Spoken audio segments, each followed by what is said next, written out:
Hey, what is up, everybody? This is Stevie Breach coming to you here today. Last night, John Cena was not able to win WWE's Elimination Chamber. He's not going to be going to WrestleMania to fight against Brock Lesnar.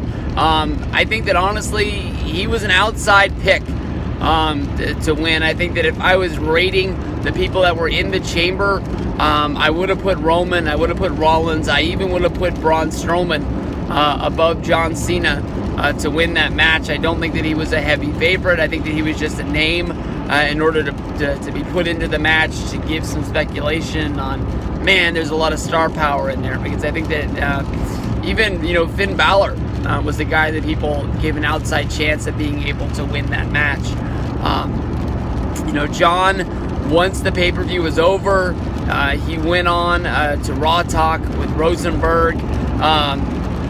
And basically he sat there and kind of moped around and said that this is the first time in a long time that there is no clear-cut path for John Cena to WrestleMania. Trying to make it seem like John is not going to be a part of WrestleMania this year.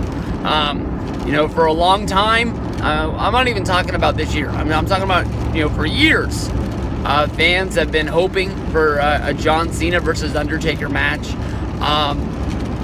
It looks like, it's funny to say, but it looks like this year, if we don't get it now, we ain't getting it at all. I know that John Cena is going to be a part of Fastlane. He is advertised for the show. I don't know if they're going to find some way to put him in that 5-way for the SmackDown Championship that AJ Styles has. I don't know if he's just going to find some sort of storyline in the next 2 weeks. I don't know if maybe he's going to show up and it's just going to be a story involving what is going on between him and WrestleMania. But, if this Undertaker match is ever going to happen, this match needs to happen right now. And I know that I've got a couple videos up here, talking about WrestleMania 34 with Cena and The Undertaker. I know that I've honestly been making the Cena versus Undertaker video since probably WrestleMania 30. Is probably when I started making that video and saying that this is a match that people have wanted to see. I know the story has always been that Vince doesn't want to see Cena versus Taker because of the fact he doesn't want to divide the fans. Most John Cena fans, people who like John Cena, like The Undertaker. I understand if most Undertaker fans don't like John Cena, but you don't want to take away from that fan base. But to me, honestly, I think I've always kind of enjoyed, babyface feuds. I've seen in the past, like Lashley versus Cena, where at the last minute WWE gets scared and all of a sudden has one of them take a minor heel turn before the show. But to me, I grew up with Hogan and Ultimate Warrior, and I'm not scared to say that I was in Hulk Hogan's camp. I thought that Hogan was the end-all be-all in the WWE. I thought there was no way in the world that Warrior would defeat him. I don't know what I thought that Hogan was going to do with that Intercontinental title, and I don't know why I didn't see the main focus of the feud was on the WWF Championship. I think that if I was watching WWF now, if I was watching that WWF now, it would be very clear-cut. And very easy to understand that Ultimate Warrior was going over at WrestleMania 6, and he was going to be the new star, while Hogan did some outside projects like Suburban Commando, as well as still working for WWE on a part-time basis, still doing some house shows, cashing some checks, as well as being around for all of the pay-per-views, but just not being that main guy on all the TV or all the house shows along the way. I don't know that we're going to see Undertaker tonight. I understand we're 6 weeks away from Mania. You want to get that storyline started sooner than later. But you go back to, that Raw 25 from the Manhattan Center, that Undertaker promo. I really don't understand everything that Undertaker was saying there.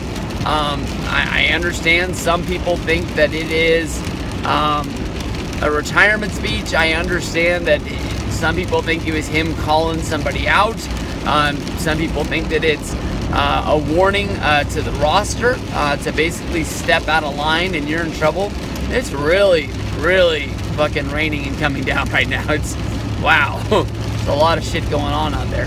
Lots of stuff coming on. Oh, there, I had a little bit more left in the windshield wiper juice to turn them up a notch. But really nasty ride going into work today.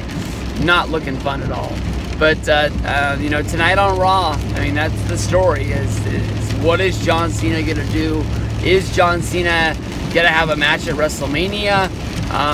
You know, side note, I'm not sure if it was Wrestling DVD Network or you know, WWE DVD News, as I still like to call them. I'm not sure if they broke the story and posted the screenshot of the WrestleMania 34 DVD. It's normally them, so it should have been. But Undertaker is not on the cover of a DVD.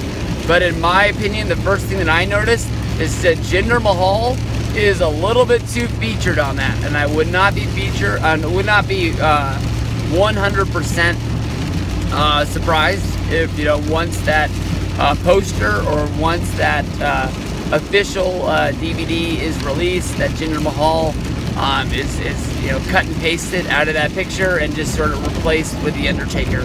I understand you got to send out a lot of publicity, and you got to, you know, a lot of press and things like that to get the buzz out about WrestleMania, and you don't want to be giving away a major surprise like Undertaker returning to have a match with John Cena in that. So I'm sure that they just put Jinder on there. Jinder, since losing the SmackDown Championship, has been a lot less featured on SmackDown as well as on the pay-per-views and things like that. So for him to be on the top, you know, almost centered of the WrestleMania poster as well as the DVD case, it's a little surprising. So we'll see what goes down with that. But I still think we're getting Undertaker versus Cena. It might not happen, but my hope is that it's going to be coming sooner than later.